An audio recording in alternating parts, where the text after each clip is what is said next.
I'm going to jump straight in today and I'm going to share something with you that is really, really important. And that is one of the most excruciating places you can possibly be in recovery is the place where you are not yet eating without restriction, but you are trying to reduce or stop your compulsive movement.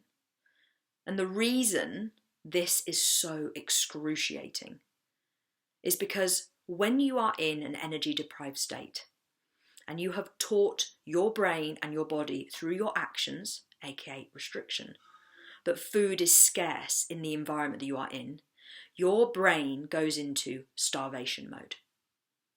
Now, an element of that is this rigidity, inflexibility, obsessiveness, and all of it gravitating around there is not enough food in this environment.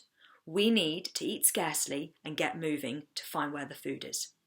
That's what we need to do. We need to keep busy. We need to be busy bees. We need to be moving. We need to be doing. We need to be eating just enough to get by, nothing extra, nothing unnecessary, just enough to get from A to B and B to C. That's what we need to be doing. That is your starvation mode brain. And so in recovery, where we talk about neural rewiring and nutritional rehabilitation, you are asking your body to come out of a survival mode that it believes it needs to be in based on what you've taught your body through your actions. So you are having to show your body through your actions that food is no longer scarce, that it is abundantly available, that it is unrestricted. And you are having to show your body through your actions that it doesn't need to be busy being, and it doesn't need to be moving and doing all the time. Actually, it needs to be resting, that the migration is over, that food is no longer scarce, that food is abundant in the environment that you are in, and your body and brain are safe here. You have to show your brain through your actions, because the thing about survival modes and the thing about the biology of energy deprived states and eating disorders is that you cannot recover by learning and talking and watching and thinking. You recover by doing. Now, I'm not saying that talking and learning and watching doesn't play a role in psychological education, in reassurance, in accountability. Of course it does. But what gets you better is the doing. It's the proactive action taking. It's the doing the opposite. That is what gets you better. And so in recovery, the reason why that place where you might be not really eating without restriction, you might have increased your food a bit, but if you're honest, actually there is still a lot of restriction going on. There is a lot of scarcity mindset involved, but you are trying to really pull back or stop your compulsive movement, and it's excruciating.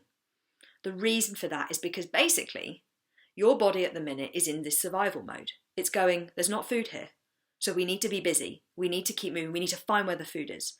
And so the you who is trying to stop that compulsive movement, but not at the same time showing your body that food is abundantly available where it is officially going, okay, body, yeah, no, food isn't really available, but now we're stopping this movement. And that is terrifying for your body. And your body will do everything it can to resist that. Because at the end of the day, your body in starvation mode is trying to do everything it can to get through this time, this period where it believes that food is scarce. It's doing everything it can.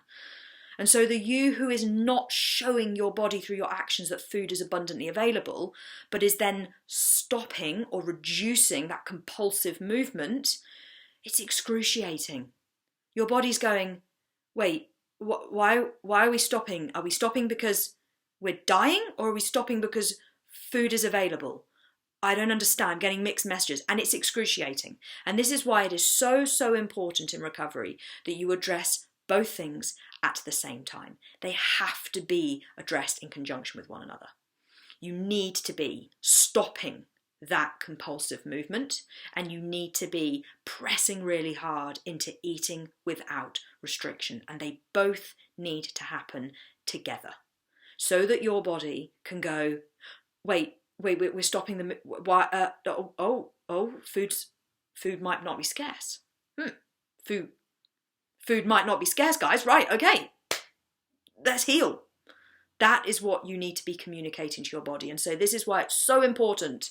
It's so important that you know this and you understand the biology and the psychology behind eating disorders so that you can use that knowledge to reinforce your sticking power, your ability to sit through the itchy scratchy, to sit through the eating disorder having its tantrum in the corner, to sit through it and to go, no, I know what's going on right now. I have to show my body through my actions that starvation mode is no longer relevant, that food is no longer scarce, that food is abundantly available, and that my body is safe. And I have to force myself to do this for a period of time before my body is able to actually get on board and go, oh, okay, right, I kind of get this. Right, no, let's do healing. Right. So in summary, trying to stop or reduce your compulsive movement whilst not eating without restriction is excruciating. You need to be tackling both things in conjunction with one another in order to show your body through your actions that food is no longer scarce, that it no longer needs to be in starvation mode, that it can come out of migration mode, that the apocalypse is over, and that it can heal and start to restore, repair, and recover. Your actions are crucial in this. Go and